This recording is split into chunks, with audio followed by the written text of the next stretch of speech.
I recently gave a speech in Long Beach, California. I arrived early the day before, which meant I had time to enjoy the nice weather, the beautiful views, and, of course, some great food.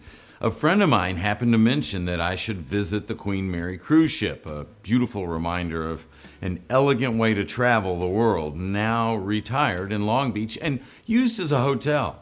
Hearing the ship's name brought on a strange wave of emotions. Before my friend had finished speaking, I knew I had to go.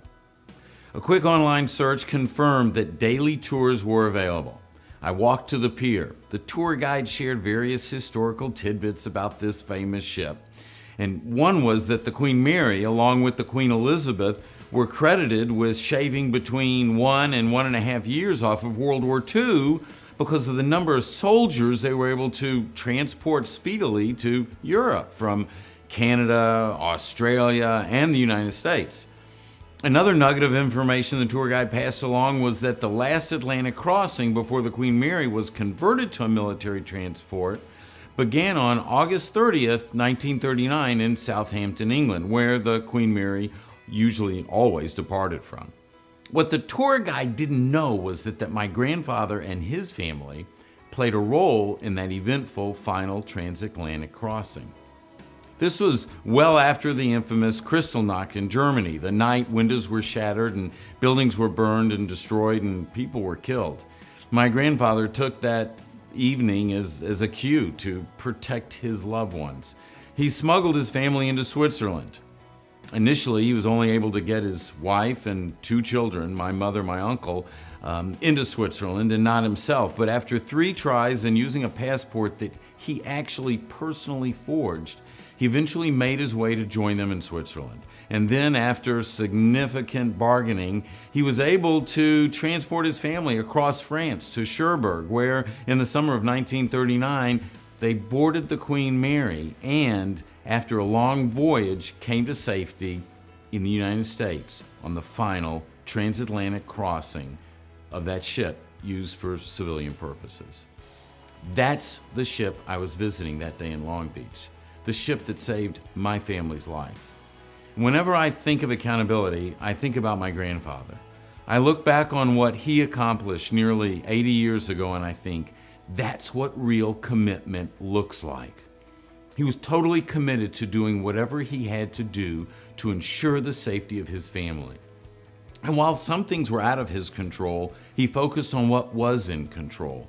He was absolutely locked in on that outcome. There was simply no other alternative to success, which in this case meant getting his family to America.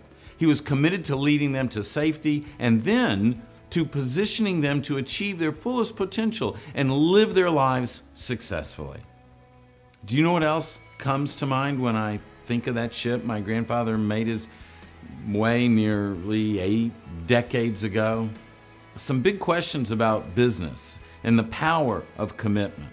For instance, what would it be like if you felt that your boss, your leader, felt the same level of commitment to you as an employee that my grandfather felt for his family? What would happen if the leader of your organization was just as committed to you as an individual as my grandfather was to his family? What if the leader of your organization was just as locked in on protecting and caring for people as my grandfather was? What if that leader was willing to be 100% committed to your safety, to your growth as a person, and to your success as an employee? Why does that level of commitment have to be limited to the family? Why can't it be that way in a business? What if the leader of your organization decided there was simply no alternative to giving you what you needed to succeed?